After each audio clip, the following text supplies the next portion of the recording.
Bueno, quisiera darle la bienvenida a las personas que se están integrando en Facebook. Les comento que hemos estado teniendo problemas, eh, por lo que les estoy pasando un vínculo para que quienes quieran puedan ingresar a la reunión de Zoom. Nada más les pido, por favor, poner su micrófono en silencio y su cámara desconectada. Por favor. Para iniciar, vamos a darle la bienvenida nuevamente. Este es un conversatorio por la línea de investigación en bienestar y salud de personas LGBT de pertenece al Departamento de Salud Pública de la UNAM y lo estamos haciendo en colaboración con Inspira Cáncer. ¿Hay alguien que tiene ruido por ahí atrás? Si pudiéramos tener, por favor, silenciar los micrófonos cuando no estemos hablando, por favor. Bueno, le damos la bienvenida a nuestras cuatro personas que van a estar acompañándonos, a Silvia, a Letze, a Blair y a Kenia. Muchas gracias por aceptar la invitación.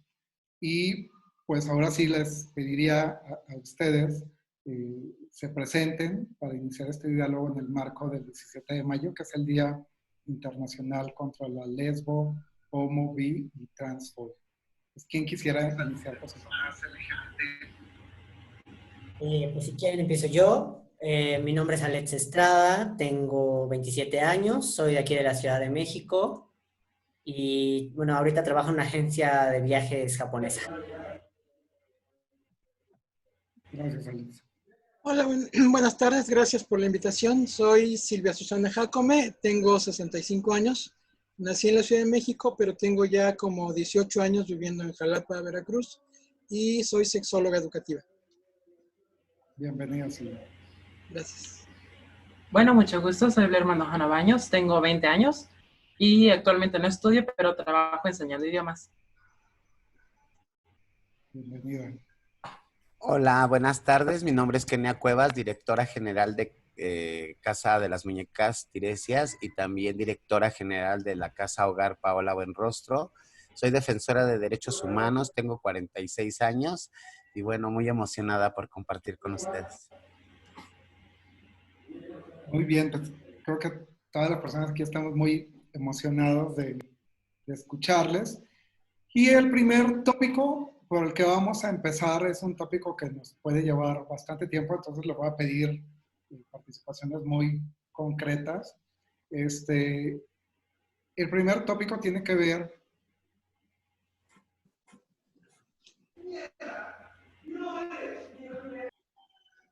con salir del closet. ¿Qué implica o qué implicó para ustedes salir del closet? ¿Cómo fue?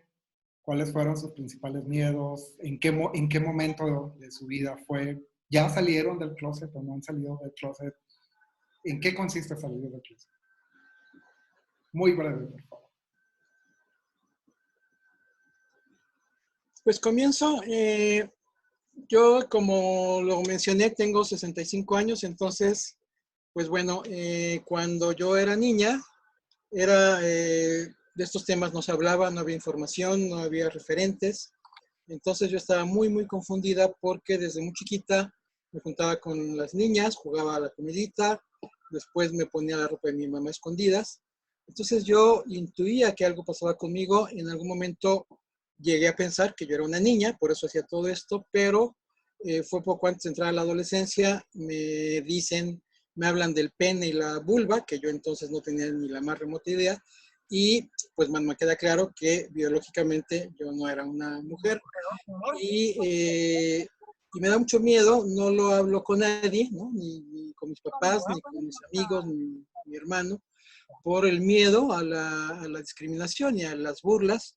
En ese entonces había un periódico amarillista, La Alarma, y constantemente sacaba fotos de mujeres trans en las delegaciones de policía con títulos que decía mujercitos, degenerados. Entonces, bueno, yo no quería hacer eso. O sea, yo tenía mucho miedo de convertirme en eso y de sufrir violencia, de acabar en la cárcel. Entonces estuve en el closet fingiendo ser muy hombre, pensando que se me iba a quitar en algún momento, pero pues no se me quitaba, ¿no? Al contrario, cada vez era más fuerte el deseo y la necesidad de vivir como mujer. Cuando entra la adolescencia y empiezan los cambios, me empieza a salir el vello facial, me empieza a cambiar la voz, pues yo la paso muy mal, pero en silencio, incluso en algún momento pasó por mi mente la idea de, pues no quitarme la vida, pero de si me muero no pasa nada, ¿no? No, no me sentía bien con la vida que tenía. Total, tuve novias, me casé, porque bueno, además, eso me confundía mucho. Yo pensaba que era gay y cuando descubro en la adolescencia que me gustan las mujeres, digo, bueno, pues tampoco va por ahí, ¿no? Eh, Tengo novias, me caso 2 veces y en el 94 me fui a vivir a Tuxtla Gutiérrez con mi esposa, mi hijo, yo pues todo un hombre de pecho, de vello en pecho y de barba, bigote.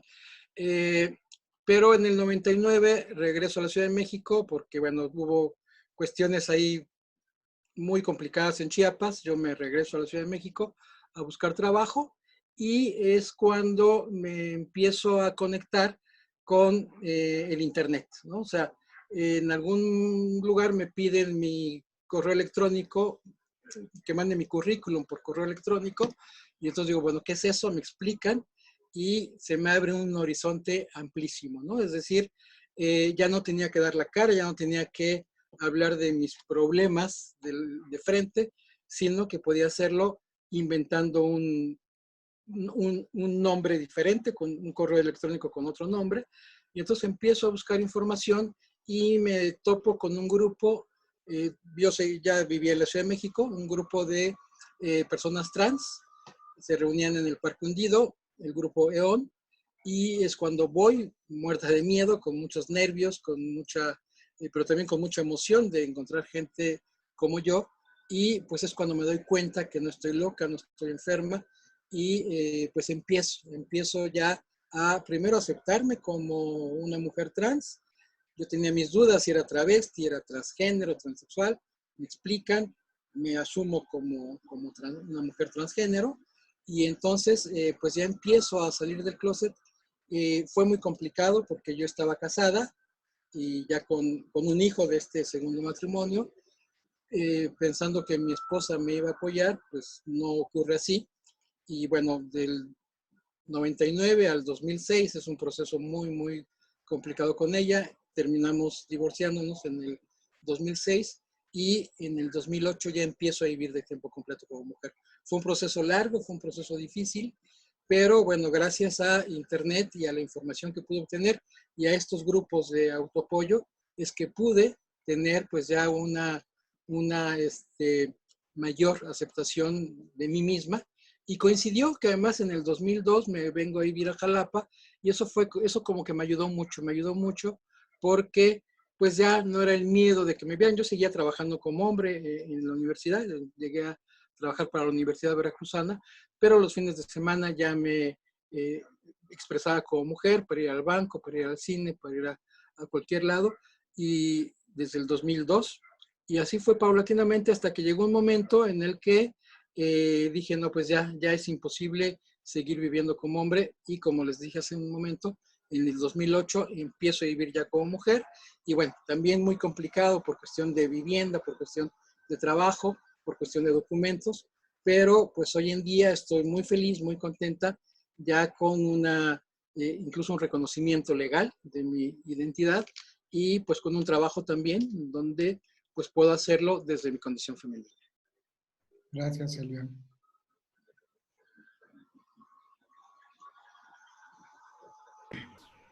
Muy bien, entonces voy a contar yo mi experiencia. Yo realmente lo supe desde siempre. Desde muy pequeña me acuerdo que siempre me gustaban como las cosas de mujer y cosas así.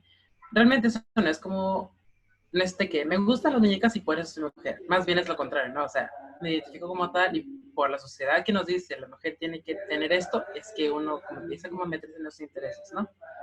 Siempre lo sabía, pero durante un tiempo yo me acuerdo que tuve un diario y en ese diario lo primero que escribí fue quiero ser niña. Y me acuerdo que mis papás encontraron ese diario y fue horrible, o sea, fue como, no recuerdo realmente qué me dijeron, pero recuerdo que no fue una experiencia bonita. Entonces, como que bloqueé esa experiencia y esos pensamientos de mí y jamás, jamás, jamás volví a tocar ese tema. Mucho tiempo después, o sea, ya en la adolescencia, descubrí que me gustaban los hombres y también las mujeres, entonces, ya era como, ¿qué onda, no? También es el problema de que me gustan los hombres, también fue otro show con mis papás, con el cual fue como que también tuvimos que trabajar bastante y también fue otra parte muy fea de mi vida, porque yo me sentía como, no quiero decir oprimida, pero esa es la verdad, o sea, como que no tenía libertad o que no podía expresarme de la manera que yo quería, ¿no? Todo esto cambia, o sea, radicalmente en el 2017. Yo tenía 17 años, cuando logro tener una beca a Japón. Entonces yo voy a vivirme un año allá. Allá yo conozco a un chavo, se llama Alexander, él es de Estados Unidos. Este chavo es un chavo trans. Entonces, o sea, yo por el internet y por todas estas cuestiones, yo sabía qué cosa era un chavo trans o una chica trans, pero solo como definición, ¿no? Nunca había conocido a nadie o algo así. Entonces, empezamos a hablar mucho con este chavo porque teníamos muchísimos intereses en común. Entonces, nos conectamos muy, muy rápido y nos hicimos como mejores amigos, ¿no? Poco tiempo en el intercambio, como al mes, yo le pregunto, o sea, cuéntame tu experiencia, ¿no? Porque me interesa conocer más, ¿no? O sea, que me contara por qué o cómo lo supo, cosas así. Yo le empecé a contar toda su historia. Y cuando él me está contando su historia fue como, ah, caray, esto suena familiar, ¿no? Y ahí fue donde me hace un clic y es como, ¿será? Y durante los siguientes días, como un mes más o menos, yo iba a la escuela, pero como no entendía mucho, no hacía nada. Entonces todo el tiempo me la pasaba investigando en el celular. O sea, me puse a investigar un montón de cosas, o sea, de definiciones, que sí, estudios, que sí, un montón de cosas para informarme lo más posible. Y fue como, ya como al mes y medio fue donde le dije así, estábamos saliendo un día con él, me acuerdo muy bien, estamos en una tienda de videojuegos y él estaba pagando. Como era Japón y era un pueblo pequeño, la cajera no sabía inglés. Entonces estábamos hablando con él y yo le digo, oye, creo que no soy un chico. Y en ese momento me queda viendo, como que, ¿qué? Y ya fue donde le empecé a explicar y ese fue como mi momento de revelación. Ahí fue donde supe, dije, bueno, vamos aquí, ¿no? Durante todo el resto del intercambio fue donde yo, como no tenía mis papás y no tenía nadie realmente, o sea, una como autoridad que me dijera no, yo experimentaba con distintas cosas, maquillaje, distinta ropa, y fue como un cambio enorme y fue como, me sentí tan libre y tan como, wow, fue como, así es como debo vivir, ¿no? Todo cambia cuando queda un mes y medio para que tenga que regresarme a México. Y todo ese momento fue como mucho estrés, porque yo decía, ya viví todo eso, o sea, yo viví como quiero vivir, no puedo regresar a ocultarme, a vivir con mis papás, o sea, a no decir nada, a ocultar lo que siento, a ocultar como quiero. No puedo regresar a eso. Y yo tenía como ese conflicto de qué voy a hacer, porque ya tuve malas experiencias con ellos solamente por la preferencia sexual. Ahora, con la identidad, o sea, yo decía, ¿qué voy a hacer ahora? ¿Qué voy a hacer?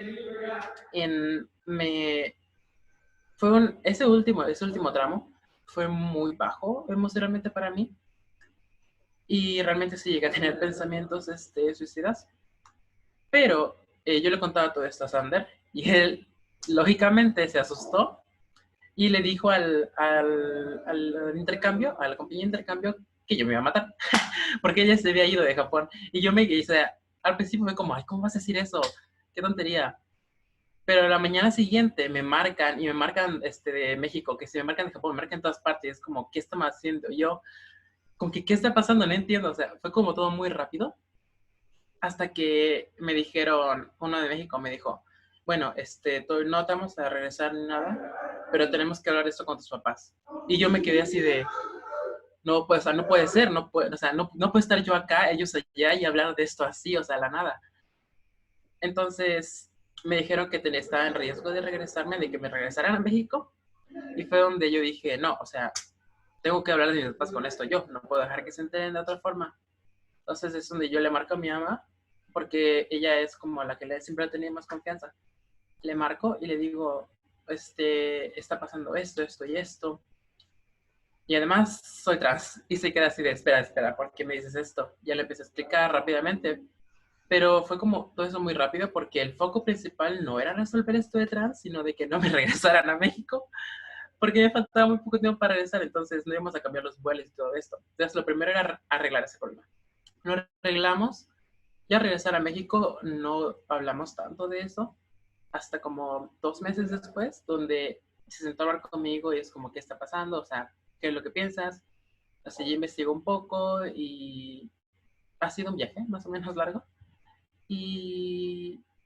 Pero ha ido bien, ha ido bien. Ahorita todavía no estoy viviendo realmente full time, o sea, tiempo completo. Ya he cambiado muchas cosas. O sea, he cambiado mi nombre, he cambiado mis pronombres. Ya tengo 2 años y medio, 2 años más, viviendo con mi nuevo nombre, con mis amigos. Entonces es un poco complicado. Pero así es como ha ido. Hay varias también partes de mi familia que todavía no saben. Lo sospechan porque publico de eso en Facebook todo el tiempo, supongo. Pero oficialmente no saben. Todos mis amigos lo saben, eso sí. Entonces, ha sido un proceso difícil, realmente. Y realmente pierdes como amistades a veces, pero es lo mejor, porque siempre hay que escoger ser feliz, antes de querer estar bien con los demás, ¿no? Entonces, pues, esa ha sido mi experiencia, o sea, me salí del closet hasta ahora. Muchas gracias. De hecho, mi experiencia es muy parecida en algunas partes a la de Blair, en el sentido de que yo empecé más o menos como a cuestionarme por qué yo me veía de una manera, o más bien, me quería ver de alguna manera, y mi hermana, que es un año menor que yo nada más, se veía de otra, o sea, quería ver un poco más parecida como a mi mamá, ¿no? Entonces yo, por ejemplo, pues yo seguía mucho lo que hacía mi papá, trataba de, según yo, rasurarme como él lo hacía, con un cepillo de dientes, cosas así que en ese momento no, yo no les daba mucha importancia, simplemente era como, es lo que quiero hacer y ya, ¿no?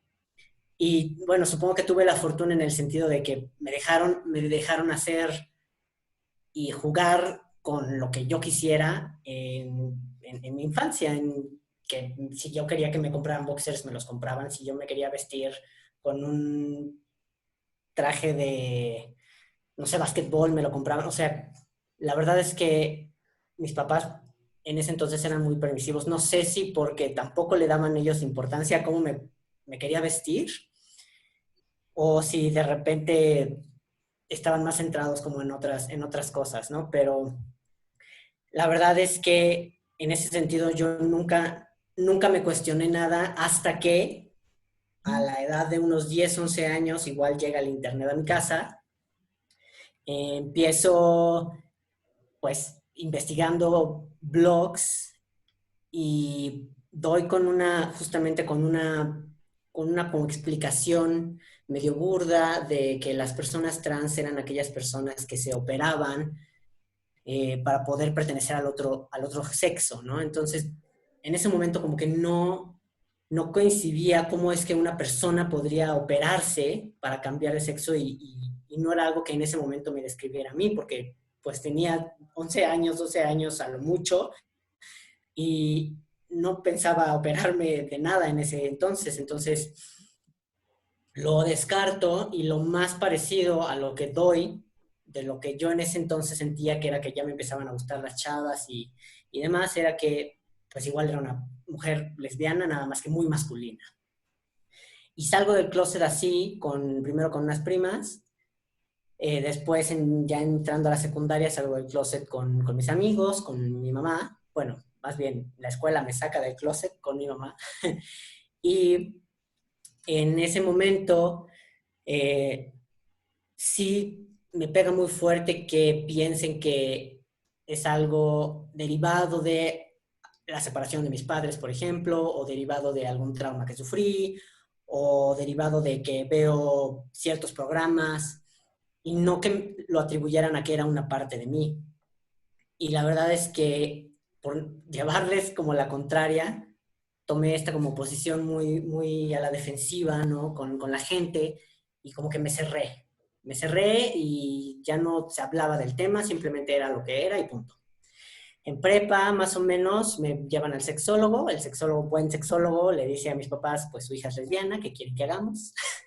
Y finalmente, yo teniendo ya como una confirmación de una persona más experta, ¿no? En estas cuestiones, digo, pues ya se fregaron, ahora sí, ya no tienen cómo tirarme, ¿no? Mis argumentos de, pues me gustan las mujeres.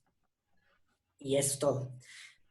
Y es hasta que conozco a mi novia, y mi novia que estudiaba psicología en ese entonces, le dan una charla justamente sobre bisexualidad y sobre las personas trans, que a ella es a la que como que le hacen clic muchas de estas, como vamos a decir, características o casillas, ¿no? Que solemos como tener en común las personas trans, de nos reconocemos como con algunos otros juguetes o juegos y demás, ¿no? La manera en la que queremos que se refieran a nosotros, etcétera. Ella me pasa un documental de un hombre trans, de psicólogo también de Estados Unidos. Yo veo el documental, veo el cuerpo de este hombre y digo, quiero ser como él. ¿Cómo logro parecerme a él? O sea, ¿cómo logro que mi cuerpo sea como el de él? Empezamos a hablar, empezamos a investigar los dos y pues damos con la única conclusión de que pues soy trans. Y la verdad es que fue muy sencillo para mí, sentí mucho alivio en ese momento. Empezamos primero entre ella y yo nada más a que me nombrara por ¿no? pronombres masculinos, y posteriormente empezamos a investigar, por ejemplo, cómo lograr justo que mi cuerpo se pareciera más al del tipo que vi en el documental. Y así es como damos con la clínica especializada Condesa y con el tratamiento hormonal. Pero pues yo a partir de ese momento me fui seguidito investigando en internet, investigando con videos de YouTube que otras personas trans, que sobre todo eran de Estados Unidos, subían. Y pues posteriormente ya no tuvo más que salir con todos los demás, ¿no? Miembros de mi familia, mis amigos. En ese entonces ya estaba entrando a la universidad, entonces hasta con algunos maestros. Y la verdad es que tuve mucha suerte porque todos fueron muy amables conmigo. No digo, más allá de que mis papás no lo comprendieran en ese momento y de que se molestaran y de que se autoocuparan por alguna cosa que ellos hicieron en el pasado o lo que sea, como karma, digamos, y pues claro que me sentí triste, sentí mucho apoyo, la verdad, de muchas otras personas. Ok, creo que me toca a mí. Bueno, pues miren, yo vengo de una familia disfuncional donde soy la menor de 6 hermanos. Mi madre pues radicaba en Estados Unidos y mi padre tenía otra familia. Yo vivía con mi abuela materna y bueno, la violencia se empezó a presentar desde yo que cumplí los 6 años, 7 años que empezaba a presentar pues estas conductas, ¿no? Dirigidas hacia el uso de muñecas, la empatía más con las mujeres que con los hombres, ¿no? No me gustaban los balones. Entonces esto empezó a generar discriminación y violencia por parte de mis hermanos, me golpeaban, me exponían, ¿no? Me gritoneaban en la calle. Y bueno, cuando cumplo 9 años, desgraciadamente mi abuela fallece, ya que ella pues también en ocasiones se metía en medio de las peleas, mis hermanos mucho mayores que yo, pues me golpeaban, ¿no? Entonces, y me decían, tú no eres un puto, ¿no? Y me daban unos trancazos, ¿no? Y en ese sentido, pues cuando muere mi abuela, pues se terminan los privilegios dentro de la casa y se empieza a enfrentar mucho más violencia, al grado de que mis hermanos, como queda el resguardo de ellos, pues ya no se preocupaban por mi alimentación, ni por llevarme a la escuela, ni por nada. Entonces yo empiezo a generar un apoyo, bueno, buscar un apoyo con un amigo de mi abuela, en el cual, pues él tenía una pequeña imprenta y me da trabajo, ¿no? Al darse cuenta que mis hermanos pues no me daban de comer ni nada. Y eso pues me duró muy poco porque pues ya era una entrada para mí, para mis propios gastos, pero me duró muy poco ya que una de mis hermanas mayores me empezó a quitar como el sueldo, ¿no? Entonces me mandaba ya al trabajo sin dinero, sin tener para comer, sin los pasajes. Entonces, pues un día de tantos decidí salir a caminar, ¿no? Y en el único lugar que yo conocía era la Alameda, porque ahí era donde mi abuelita nos llevaba a tomar la foto de los Reyes Magos. Entonces era el único caminito que me sabía en el metro y corro hacia la Alameda y me acuerdo que llegué en la tarde, me paré enfrente de, que ahora es el Parque Solidaridad, antes era el Hotel Regis, y me paré enfrente de ahí y en eso a lo lejos, pues me cayó la tarde, ¿no? La noche, y a lo lejos observé una figura femenina. Yo en ese momento pues no sabía que era una mujer trans, yo no había convivido jamás con alguien de la comunidad LGBT, pero tampoco sabía identificar mi sentir, ¿no? Yo sabía que me gustaban los niños, pero también sabía que estaba mal si yo lo externaba, ¿no? Pero tampoco sabía cómo iba a desarrollarme en mi identidad, ¿no? Porque yo sí a mí sí desde el principio me gustó más, o sea, yo me veía a las mujeres que se maquillaban, que se arreglaban y yo decía, ay, algún día voy a ser así, ¿no? Pero era nada más como el pensarlo, no sabía cómo actuarlo, no sabía cómo defenderlo, no sabía cómo enfrentarlo, ¿no? Y bueno, cuando se acerca esta mujer, pues me doy cuenta que es una mujer trans. Les digo, yo no sabía que era una mujer trans, pero inmediatamente me identifiqué con ella. Entonces me acerco y le pido de favor que me ayude, ¿no? Que me ayude a arreglarme como ella. Y ella volteó y se me quedó viendo. En esos años, en esa esquina había un campamento que eran los niños rata, que eran los niños que vivían en las coladeras de la Alameda y que había un campamento grande de niños de la calle. Y entonces me dice, pues ponte a trabajar, ¿no? Entonces, en el trabajo sexual, pues era muy común que recogieran a estos niños, que se los llevaran al hotel, que los recogiera un carro, y pues yo me pongo a trabajar, ¿no? Le hablo, me dice, háblale a los carros, te subirán, te llevarán a un hotel, pero cóbrales 400 pesos, ¿no? Entonces yo lo hago y cuando me subo al primer carro le digo, oye, es que yo me quiero salir de mi casa porque en mi casa me golpean, esto, lo otro, y me dice, no, es que yo no te puedo ayudar. Pero no desanimes, me dijo, ¿no? Yo te voy a pagar un hotel una semana y te voy a dejar dinero para que comas esa semana. Entonces fuimos al hotel, efectivamente, pues yo todavía era un niño, tuvimos una relación, no hubo penetración, pero sí tuvimos todo tipo de contacto, me pagó y se fue, ¿no? Cuando se fue, pues al otro día yo ya no regresé a mi casa. Yo creo que esa decisión la tomé desde el momento que salí a caminar, que ya no quería regresar a mi casa. Entonces me quedé en este hotel y al otro día cuando nos piden salir de la habitación para hacer el aseo, pues yo salgo y en la espera en los pasillos, pues me percato que en este hotel, lo han de conocer, el Hotel Mazatlán, que está atrás de Salto del Agua, del metro Salto del Agua, pues me doy cuenta que le daban residencia a mujeres trans que ejercían el trabajo sexual. Entonces, cuando empiezo a ver de todas las habitaciones mujeres trans, pues hay una identificación grande, una emoción, y empiezo a verlas. Entonces, en eso se me acercan dos chicas que se llamaban porque ya murieron, la Chabela y Viridiana, y les pido, ¿no? Que me ayudaran a arreglarme. Entonces, lo único que me preguntaron es que si yo tenía dinero. Les enseño el dinero que me había dado el cliente y me dicen, pues vámonos. Me llevaron al centro, a la calle de Moneda y en el Castillo de la Fantasía. Me compraron pestañas, pelucas, pestañas, vestidos, zapatillas, ¿no? Todo. Llegamos al hotel y lo primero que me expresaron fue, si no aprendes a arreglarte, es por tonta. Es la única vez que te vamos a arreglar. Entonces yo observé muy bien en el espejo cómo era el procedimiento, cómo me colocaron las sombras, las pestañas, ¿no? El maquillaje y todo. Y al terminar me dijeron que se iban a ir a arreglar. Yo me quedé admirándome en el espejo porque por primera vez me identifiqué con esa mujer. Por primera vez me sentí libre. Por primera vez pude sentirme sin violencia, a pesar de que yo ya estaba haciendo una transición.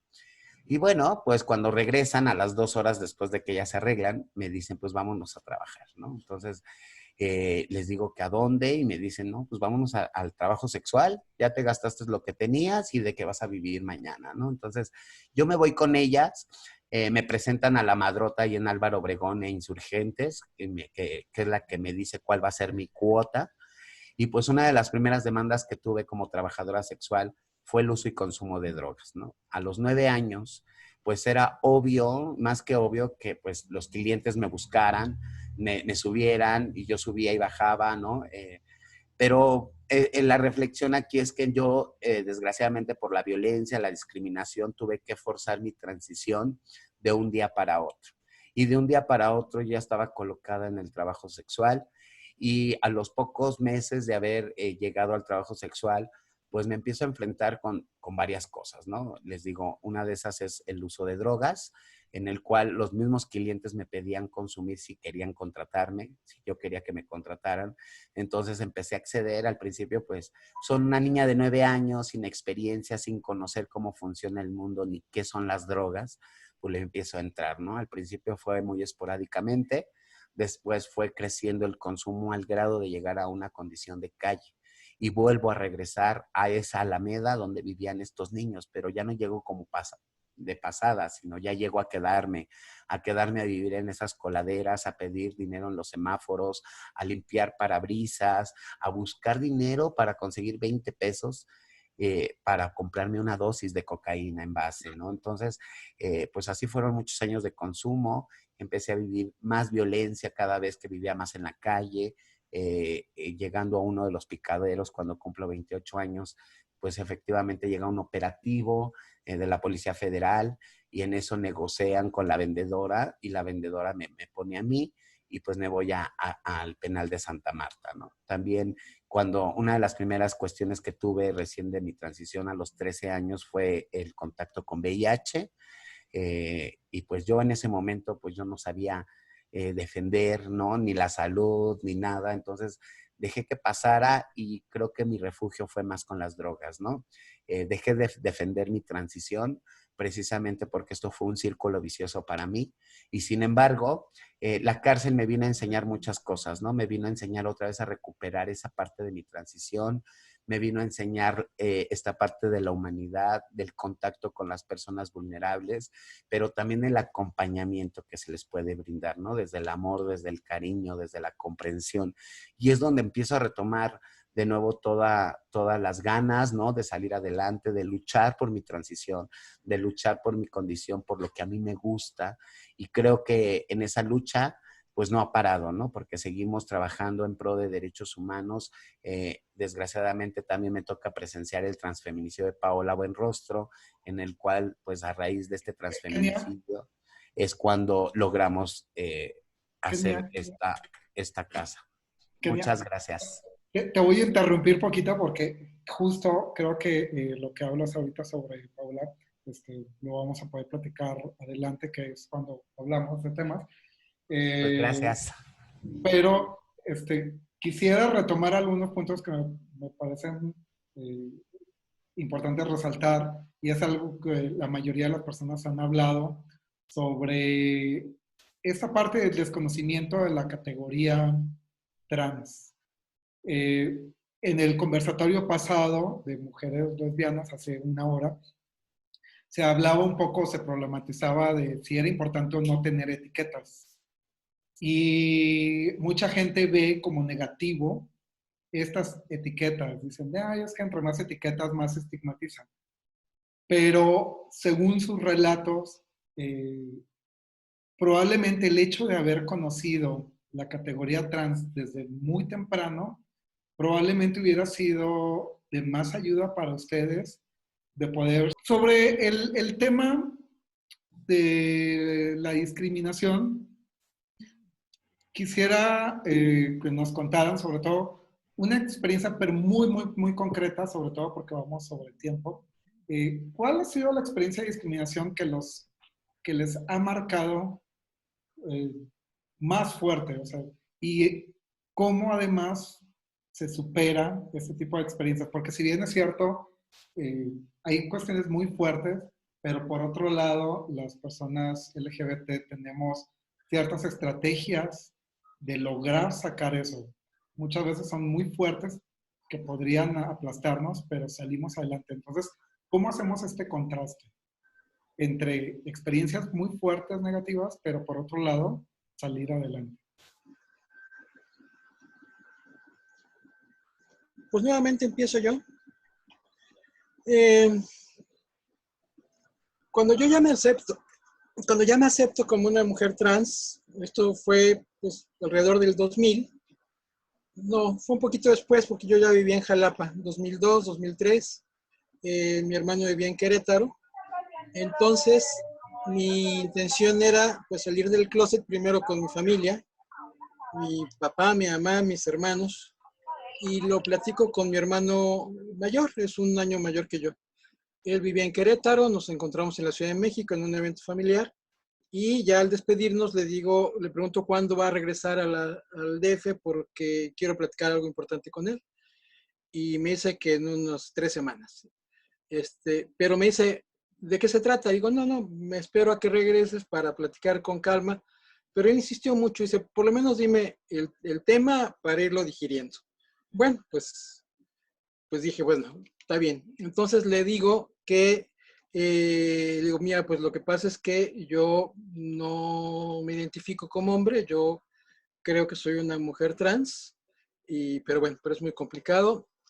Entonces me toma el brazo, muy afectuoso, y me dice, sí, es un tema que hay que platicarlo mucho. Me aprieta el brazo con afecto y me dice, pero yo te apoyo. Y ya, nos despedimos. Y yo me quedo muy contenta, muy optimista de que, pues mi hermano, que además es un hombre católico, de derecha, etcétera, etcétera, digo, pues qué bueno, ¿no? Que él, si él me acepta, ya estoy del otro lado. A las 3 semanas que coincidimos otra vez en la Ciudad de México, pues ya nos vamos a tomar un café, le platico ya desde que yo era niña y todo. Y al final de que le hablo todo eso, me dice, dice, no, pero es que eso es muy grave, eso no puede ser. Dios nos hizo hombres y mujeres y a ti te hizo hombre. Y... Entonces me saca completamente de donde dije, bueno, ¿no me dijiste que me apoyabas? Dice, sí, sí, pero bueno, para curarte, ¿no? ¿Qué se puede hacer? ¿Dónde te podemos llevar para que te quiten eso, ¿no? Entonces fue un balde de agua fría. Decir, pues no, no es cierto, no es cierto que me esté aceptando. Y, y me dijo, ¿no? Dice, y no, ni por equivocación le vayas a decir a mis papás, ¿no? Así, prohibido. Y yo, pues todavía, pues estaba apenas empezando con esto, no supe ni qué decirle, pero sí me desconcertó muchísimo, ¿no? Pasó el tiempo, ya se regresó a Querétaro, yo me regresé a Jalapa y estuve pensando mucho. Y además, bueno, también el rechazo de mi pareja, de mi esposa, fue, la verdad, muy difícil. En algún momento pensé en tirar la toalla, pero aquí en Jalapa me encontré una organización, Xochiquetzal, que me apoyó muchísimo. Juan Carlos Hernández, mi mujer, estaba en ese entonces dando talleres y también fue de un gran apoyo. Y entonces fue cuando me di cuenta que pues el control de mi vida lo tenía que tomar yo. Ni mi hermano, ni mi esposa, ni mi mamá, ni mi papá, sino yo misma, ¿no? Y entonces fue cuando dije, bueno, pues yo voy a empezar a expresarme como mujer y quien me quiera aceptar bien y quien no, no. Pero sobre todo el tema con mi papá ya estaba muy enfermo, preferí no hablarlo con él, pero con mi madre sí. Fue en un viaje que hice a la Ciudad de México y se lo dije antes de regresarme a Jalapa.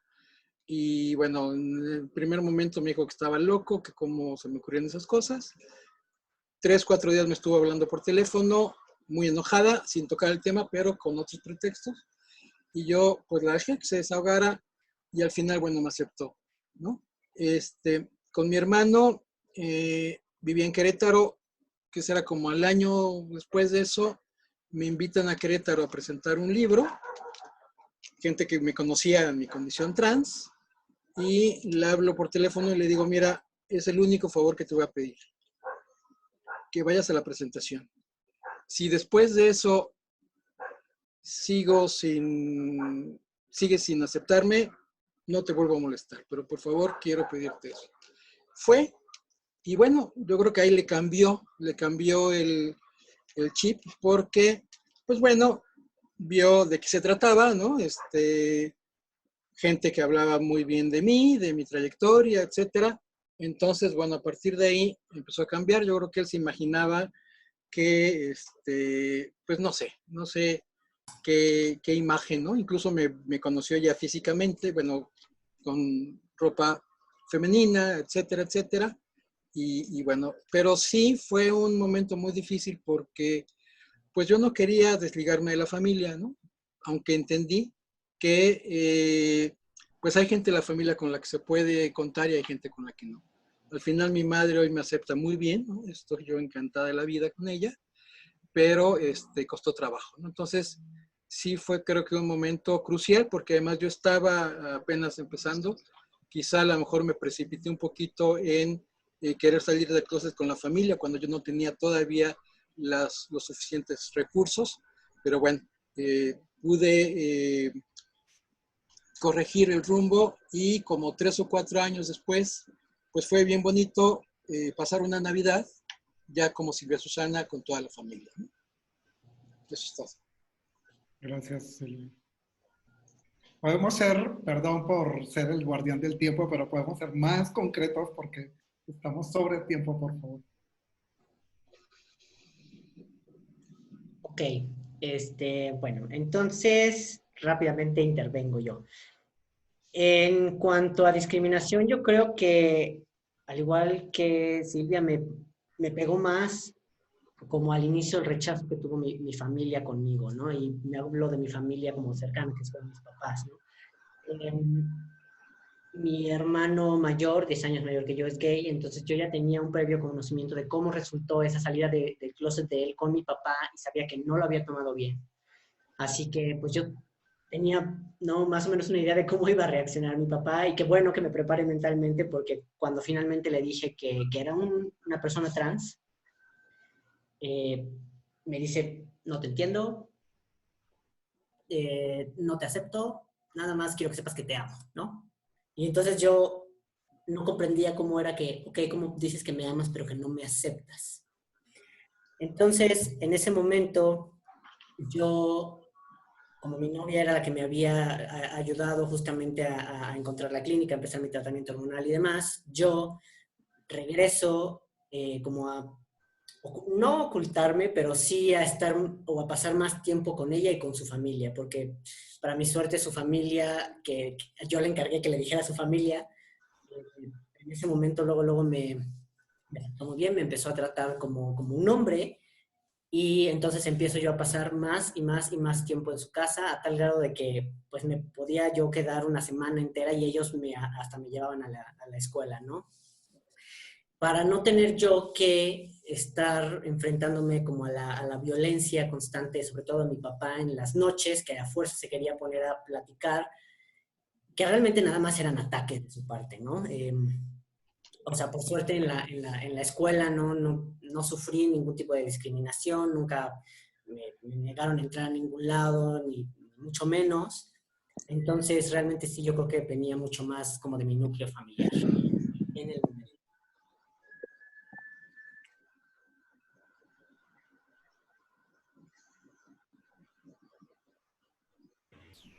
Bueno, yo solo quiero intervenir con algo muy rápido. En lo personal no he experimentado discriminación de muchos tipos, prácticamente nada, pero porque este es como forma de vivir, por así decirlo, que he llevado desde hace ya bastantes años, que es simplemente cortar a las personas de mi vida, así de tajante. Si, o sea, si veo como pequeñas actitudes o comentarios, adiós, o sea, jamás volver con esa persona. Y si es como me evito yo también sentirme mal porque antes era como que tratar de convencer a esas personas, es como, no, pero mira, o sea, entiende esto. Y no van a entender, o sea, realmente la mayor parte del tiempo las personas no quieren cambiar porque para empezar, muchas personas son muy orgullosas y el querer cambiar es admitir que estaban mal, entonces no es muy usual. Entonces prefiero ahorrarme esto y desde hace ya bastantes años es eso, simplemente tajar a las personas. Hay muchas personas de mi familia que no saben y no me importa, sinceramente no me importa. Hay muchas personas que son como compañeros y gente que conozco y jamás he vuelto a hablar con ellos. Es como, sé que ha hecho publicaciones en Facebook o algunas opiniones y es como, sé que no lo comparten, adiós. No tengo por qué, o sea, estarme como mortificado con esas personas. sé que es una posición bastante como privilegiada porque hay gente que no tiene la posibilidad de simplemente cortar a las personas, pero si puedes hacerlo, hazlo, o sea, porque perder amigos y todo eso es infinitamente menor el precio que vivir tú con esa angustia y con ese como, ¿por qué o por qué no me aceptan?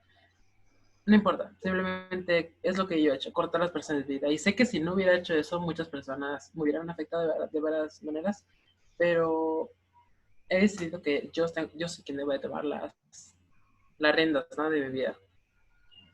Y eso es todo. Gracias. Kenia, ¿quieres decir algo? Creo que Kenia no está. Para ir cerrando un poco, hemos escuchado las diferentes vivencias. Lo interesante aquí es, al igual que lo vimos con el grupo de mujeres lesbianas, es que hay una gama de cómo ser trans. No hay una forma única, no hay un patrón único, la diversidad, hay una gran diversidad eh, en personas trans. Aquí también podemos hablar de la interseccionalidad, las experiencias que Kenia contaba, es un contexto eh, distinto probablemente al que está viviendo Blair, aunque todas tienen sus complejidades. No podemos decir una es más compleja que la otra, porque cada una tiene el grado de complejidad. Para ir cerrando, una pregunta con la que estamos cerrando estos conversatorios es, eh, en términos de recomendaciones para las otras personas, probablemente o principalmente para quienes no son LGBT, aunque también las personas LGBT también podremos entrar, ¿qué recomendaciones o qué tips ustedes darían? ¿Qué hacer? ¿Qué no hacer?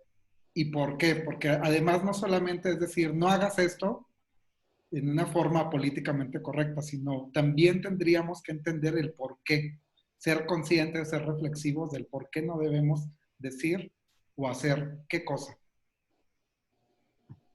Sí, bueno, comienzo otra vez. Yo creo que hay dos cosas aquí. Una es entender de qué se trata, y otra es respetar, ¿no?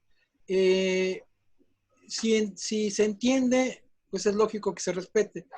Pero yo estoy convencida que no es necesario entender. Es un tema muy complejo, muy, muy complejo. O sea, creo que todavía es más fácil entender la homosexualidad que la transexualidad, porque pues la gente está muy pegada a estos temas de, pues si tienes pene eres hombre, si tienes vulva eres mujer. Entonces, entender por qué hay personas, porque hay mujeres que nacemos con pene y hay hombres que nacen con vulva, les puede costar mucho trabajo. Pero eso no implica que no respeten. Por ejemplo, mi mamá dice, yo no te entiendo, pero pues, tú eres mi hija, ¿no? Eso es lo que yo creo que es importante. Y en ese sentido, pues también tener mucho, mucho sentido común, ¿no? O sea, no es un juego, es una cuestión A vital. ver, salgo y me vuelves a ingresar. Ah, Es una cuestión fundamental de nuestra propia vida, y no se trata de un capricho, ni de un juego, ni de que me violaron de chiquita, no. O sea, es una convicción, no es de que quiera ser mujer o me sienta mujer, sino estoy convencida de ser una mujer. Y entonces, en ese sentido, tratarme como a cualquier otra mujer. Y si a tu hermana, a tu prima, le hablas en femenino y usas pronombres femeninos, pues igual conmigo, ¿no? Y hay dos preguntas que, por lo menos a mí, y creo que a mucha gente trans también, pero a mí particularmente me incomodan mucho porque no tienen ninguna razón de ser. Es simplemente morbo. Que me pregunten, la gente que no me conocía antes, que me pregunte, ¿y cómo te llamabas? No viene al caso. Y que me pregunten, ¿y ya te operaste? Tampoco viene al caso. Yo no ando hablando de genitales con la gente, ¿no? Entonces, bueno, pues creo que por ahí lo dejaría. Muchas gracias. Kenia, perdón, es que en esto entré en crisis y bloqueé a todo el mundo y te había quitado el sonido.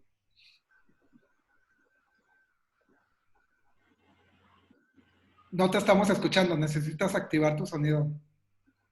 ¿Yo? Otra vez. A ver. Bueno, ¿ya me escuchan? Sí. Ya, Sí, pues perdón.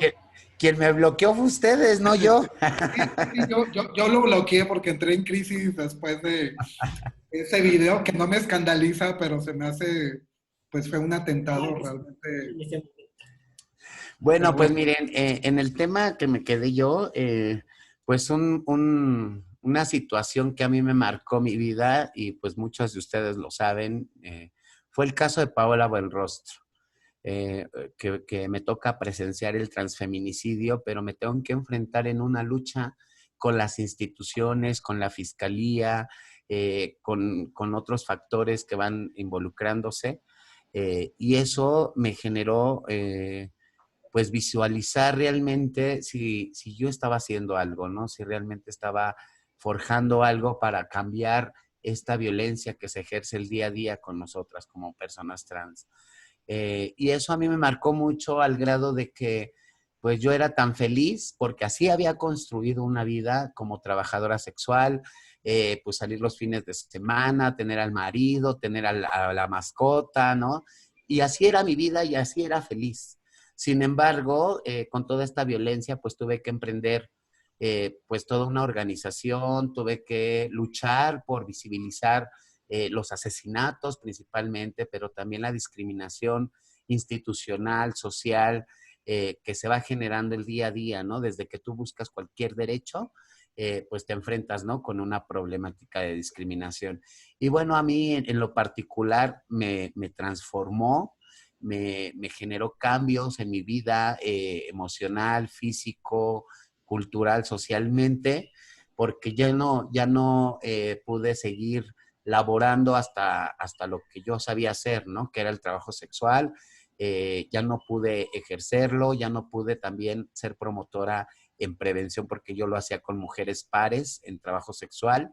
Y bueno, al verme amenazada después del asesinato de Paola, amenazada de muerte, pues tuve que buscar otro camino de vida, ¿no? Y creo que encontré, pues, cómo iba a ser mi vida, ¿no? Cuál iba a ser el camino a seguir y qué iba a emprender, ¿no? Y creo que, pues, el trabajo que se está realizando es todo lo que se ha logrado, pero gracias a este cambio, ¿no? A esta transformación que me hizo una violencia, una discriminación y presenciar la expresión más fuerte de violencia que pueda presenciar un ser humano, que es el transfeminicidio. y justo, gracias Kenia por compartirnos eso. Creo que es esta parte de aprender a ver cómo las personas LGBT, en este caso las personas trans, son muy resilientes, cómo a pesar de que se experimentan, se viven discriminaciones sistemáticas, salen adelante.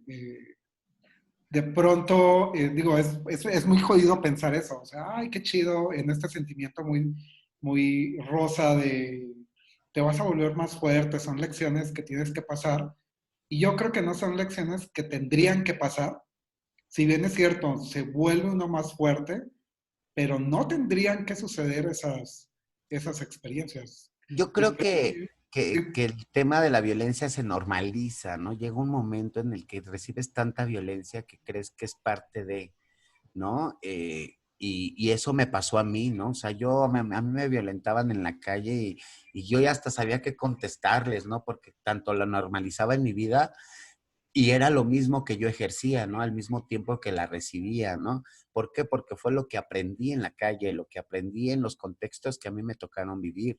Sin embargo, el transformar, como tú dices, el buscarle un sentido a la vida, pues ha sido este don que Dios me dio, ¿no? Saber transformar los momentos difíciles, rescatar lo mejor que pudo haber pasado y desechar lo que no me sirve, ¿no? sí, muchas gracias. Y continuamos con esta cuestión de qué le decimos a la otra, al otro, qué no hacer, qué sí decir, cómo ayudar a las personas trans. Ok, yo quiero hablar de esta, aportar un poco. La primera cosa es de que todo esto parte desde una perspectiva de que esa persona quiere o está dispuesta, ¿no? A ayudar. Entonces, En primer lugar, el número uno sería, cállate. O sea, no opines, porque no es sobre ti. O sea, si vas a ayudar a las personas LGBT, tú no tienes por qué meter, o sea, es que yo creo, es que yo digo, no, porque no estamos hablando de ti. Queremos, o sea, se supone que queremos darle visibilidad a esas personas, a las personas LGBT. Entonces, si hay alguna, o sea, una situación o algo, que esa persona hable, que esa persona diga, porque normalmente no podemos. Entonces, si tú nos estás dando la oportunidad de decirte qué sentimos, qué es lo que pasa, qué es lo que esto, cállate, o sea, guarda silencio y escucha. Es lo primordial, escuchar lo que las personas tienen que decir. Y aunque tú digas, porque luego es de que, sí, pero es que yo digo que esto. No, porque no es sobre ti otra vez. Entonces, esa es la primera parte. La segunda sería informarse, porque hay mucha desinformación. Y es demasiada, es exagerada la cantidad de desinformación que existe. Y tampoco basarse en lo primero que vemos, porque el sistema educativo, el sistema político, todos los sistemas principalmente están muy cis heteronormados. Entonces, todas las escuelas, todas esas cosas, solamente dan el punto de vista desde un enfoque hegemónico, o sea, es la cis heteronorma, ¿no? Entonces, ¿por qué saco esto? Por la típica de, es que es biología o algo así. Entonces, no lo es, porque si investigas más allá de eso, sabrás que biología, psicología, sociología, hay un montón de ciencias que validan las experiencias trans y no se conocen. O sea, si alguien dice, no sé, distintos síndromes, distintas combinaciones de XY, XXY, XY, todas estas distintas combinaciones XO, nadie las conoce. Entonces, hay que dar visualización a estas cosas porque hay mucha desinformación en ese aspecto. Entonces, serían estas dos principales, escuchar e informarse, porque no hay otra forma de apoyar si no es eso. Y eso sería también de que darte cuenta de que tú eres cis hetero o cis o hetero en este caso, dependiendo del caso, y de que pues no va a ser tu misma tu experiencia, ¿no? Que las personas trans o LGBT. Entonces hay que saber diferenciar, ¿no?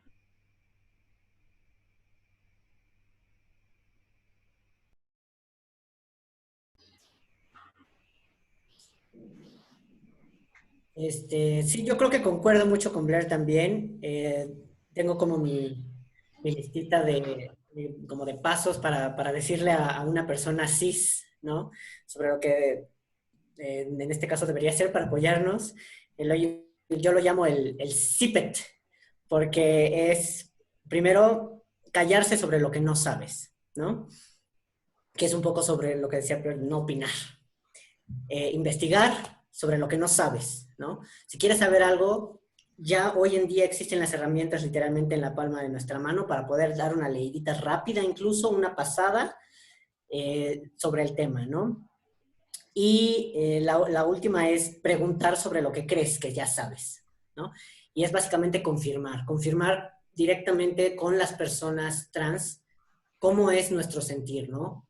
Justamente preguntar nuestras historias, ¿no? Es realmente lo que hace que generemos empatía con otros seres humanos, ¿no? Hablar sobre nosotros, hablar sobre nuestros sueños, sobre lo que queremos hacer, ¿no?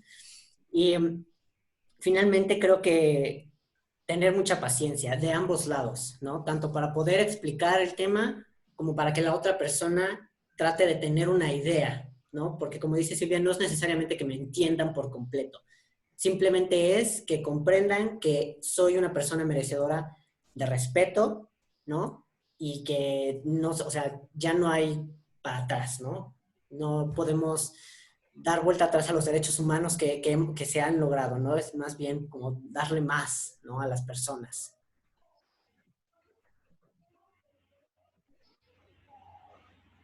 Creo que Kenia quiere decir algo. Bueno, ¿sí me escuchan? Uh-huh. Ya hasta me da miedo. Bueno, efectivamente yo comparto con mis compañeros, pues cuando un dedo te señala, tres dedos, cuando tú señalas con un dedo, tres dedos te señalan a ti. Entonces hay que cuestionarnos qué está pasando en nuestra cabecita, por qué estamos criticando, por qué estamos juzgando, por qué tenemos estos prejuicios. Y yo creo que desde ahí podemos partir identificando si queremos discriminar o no, ¿no? Ese por un lado.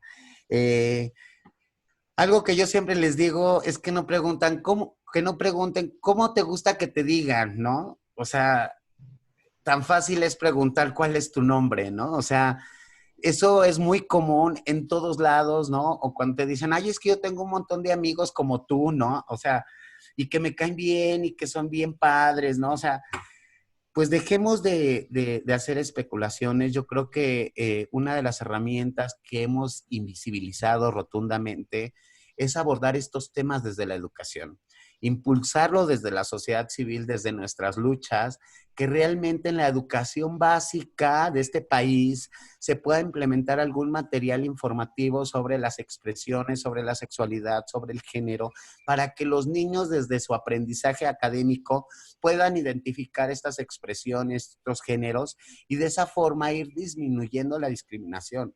Yo sé que es un camino muy arduo en la educación.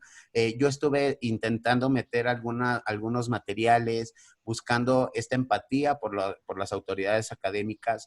Y bueno, hay una resistencia, pero aparte de que está la resistencia institucional, hay una opresión por parte de la Organización Nacional de Padres de Familia, la Iglesia Católica, respecto a estos temas, ¿no? Donde son tabú todavía, donde creen que informarle a un niño de 6 años, 7 años, 8 años sobre estas condiciones es violentarlos, ¿no? Es abrirles un panorama que no conocen y que ellos probablemente lo puedan adquirir en su propia vida.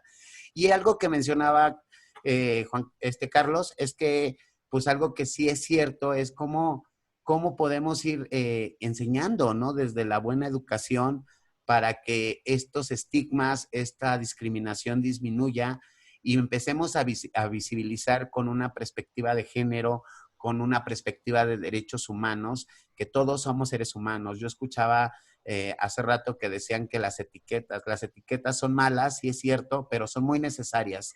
Son necesarias para las luchas, son necesarias para visibilizar, para sensibilizar, que desgraciadamente lo normalizamos y los vamos sumando y sumando lejos de irlos restando después de la sensibilización, y creo que en ese lado tenemos que ir trabajando todavía más, ¿no? Estamos sensibilizando, estamos trabajando, pero entonces, ¿cómo empezamos a erradicar las etiquetas que ya se visibilizaron, que ya están dentro del marco, dentro de las leyes, dentro de los derechos, ¿no? Entonces, sí es necesario. Y pues yo le invito a la sociedad, ¿no? Que sí dejemos de juzgar, dejemos de criticar, veámonos como seres humanos, porque al final del día, y a mí me ha tocado ver pues, los casos de transfeminicidio, cuando me toca acompañar a mis amigas en el velorio, recuperar los cuerpos, que nada te llevas. Absolutamente nada te llevas, ni riquezas, ni amigos, ni familia, nada. Entonces, en ese sentido, empecemos a vernos como con amor y como seres humanos, porque eso es lo que somos. Somos personas que transitamos en este mundo y que no sabemos cuántos días tenemos permitidos vivir, pero los que vivamos, los vivamos con dignidad, respeto hacia el otro. Muchas gracias. Yo quiero agregar una cosita, nada más. Sí, adelante. Okay. Una última cosa. Sí. Por favor, por favor, por favor. Algo que tenemos que quitar del vocabulario. Por lo que más quieran. No digan los trans. Por Dios santo. Para referirse a las mujeres trans. O sea, hay tantas cosas mal con eso que... No sé, o sea, me saca de quicio. Es que, para empezar, los trans es un pronombre masculino. Son mujeres trans. Mínimo. Las trans, por Dios que eso. Ya, solo es eso. Es que... Ahí la recomendación es, hay que hablar de acuerdo a la persona que estamos hablando. No podemos decir los trans cuando estamos hablando con un grupo de mujeres trans. Entonces sería las mujeres trans, y si estamos en un grupo con hombres trans, serían los hombres trans. Y para finalizar, nada más así, les quiero poner una pequeña dinámica, que la he llamado la máquina del tiempo. ¿Sí logran ver la pantalla? Sí. Sí. Bueno, en pocas palabras, pero ahora sí muy pocas, un mensaje así de 10, 15 segundos. Regresemos un poco al tiempo y visualícense. ¿Ustedes qué le dirían a su yo niño o su yo niña? ¿Qué le dirían? Pues yo le daría un abrazo con muchísimo cariño y le diría lo logramos. Nada más. Yo le diría que no está sola y que luche por sus sueños, que nunca va a ser algo malo lo que sueñe. Híjole, yo creo que yo le diría que, que tenía razón. Le diría que tenía razón, que su sentir es correcto. Y lo mismo que les digo a todos, que nada más tenga un poquito de paciencia, pero que es verdad que cuando sea más grande, las cosas van a ser mejores. Yo pues le diría que no tenga miedo y que siempre confíe en que su corazón es lo que sabe qué es lo que quiere. Pues muchas gracias. Ya no me falta nadie, ¿verdad? Perdón. Muchas gracias por compartir sus experiencias, sus vivencias. Lamento que la tecnología me haya jugado, entre la tecnología y mi falta de pericia, me haya jugado un poco Bueno, no estuvo tan mal. Veámoslo del lado amable. prometo que después de esto, bueno, no sabemos si vamos a volver a hacer o no, pero ya espero tener la tecnología de la UNAM y pueda hacerse interrupciones. Pero me parecía muy importante poder tener esta discusión intergeneracional. Eh, si bien es cierto, a lo mejor las experiencias, y no te estoy diciendo vieja Silvia, pero yo creo que Creo que sí. creo que sí, puede un poquito. Pero creo que si hacemos un análisis, si bien es cierto, Blair, creo que toda la vida lo dije mal, Blair o No, está Blair, bien. Blair. al menos no tuvo que enfrentar todos estos años que a lo mejor tú tuviste que estar detrás de bambalinas, Silvia. Claro. Quizás estas nuevas generaciones, y lo hablábamos en el conversatorio anterior, no ha dejado de existir discriminación. Decir que ya todo cambió es negarnos, pero también ha habido ciertos avances que a lo mejor las nuevas generaciones van a tener que enfrentar de forma distinta, pero ya no tan violenta y tan agresiva. A lo mejor nosotros los que estamos en los 30 nos tocó vivir como esta parte, hoy estamos en los 30, chamacas todavía.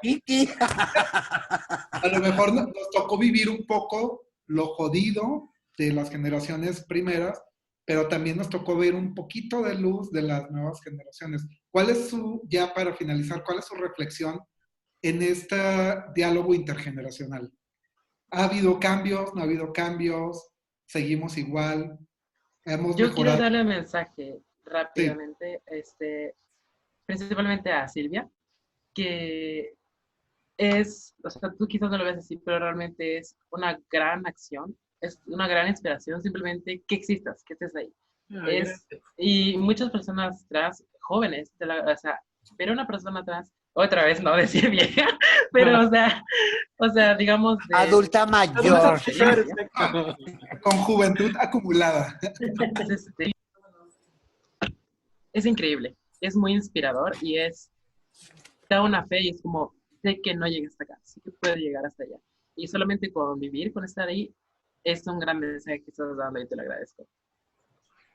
No, pues muchísimas gracias, Blair. Y no, pues yo encantada y de verdad, claro que ha habido cambios, pero enormes, enormes. O sea, yo lo decía hace rato, en mi adolescencia veía esos periódicos infames con fotos de mujeres trans estigmatizadas y hoy veo fotos de un campeón mundial de taekwondo que es un hombre trans, de una mujer trans española que está participando en Miss Universo y de científicas y de políticas y de grandes logros, ¿no? Y sobre todo, y eso es con lo que yo me quedo, niños y niñas que desde los 4 o 5 años ya defienden sus derechos, hablan con su mamá, con su papá y le dicen yo soy niña, yo soy niño y logran empezar a vivir desde su género a una edad muy temprana.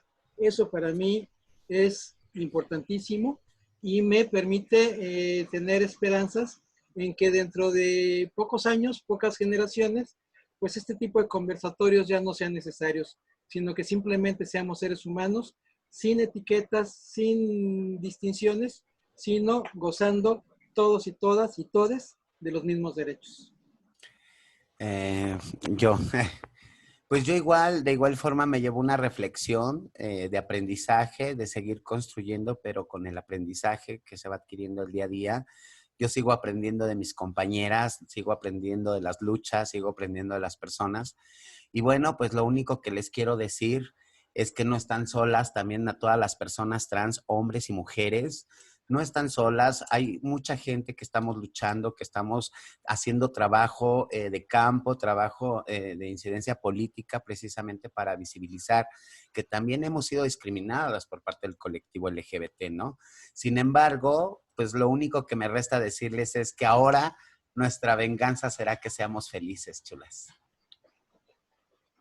Y yo me quedo justo con esto, ¿no? Que tenemos ahora la posibilidad de poder acercarnos, ¿no? A nuestros pares, ¿no? A nuestras hermanas y mayores y a nuestras, generaciones que están detrás de nosotros, ¿no? Que justamente como Silvia menciona, ya son escuinquillos de 4 o 5 años, ¿no? Que ahora toca luchar por ellos, ¿no? Toca luchar porque se les reconozca su derecho a que ellos también sean reconocidos por el Estado como lo que quieren ser reconocidos, ¿no? Y pues bueno, eso sería todo. Pues bueno, ya de hecho nos pasamos de tiempo, pero era muy interesante. Muchísimas gracias a todas las personas. Ya no hubo tiempo para que el resto de personas pudieran participar, pero bueno, creo que esto es una muy buena experiencia. Seguiremos organizando más conversatorios. Gracias a ustedes por su tiempo, por su esfuerzo. Sabemos que de pronto hablar abiertamente puede generar emociones, pero gracias por ese riesgo. Y pues bueno, vamos a intentar, se supone que se grabó la transmisión, aunque vamos a intentar editar esa parte malvada, que sí me parece importante reflexionar como que la transfobia, la homofobia no descansa y pues qué mala onda que haya pasado esto, pero bueno, eh, diría Kenia, nuestra venganza será ser felices. Una Exactamente. sonrisa de oreja a oreja. Muchas gracias, entonces. Muchas gracias por la invitación. Gracias. Gracias. Silvia, te manda saludos Daniel y Catherine. Muchas gracias, qué linda. Que te admira mucho y te quiere mucho. Gracias. Pues bueno, un gusto. Hasta luego. Bye. Gracias a Inspira y a la línea de investigación en salud y bienestar de personas LGBT de la UNAM. Hasta luego. Bye.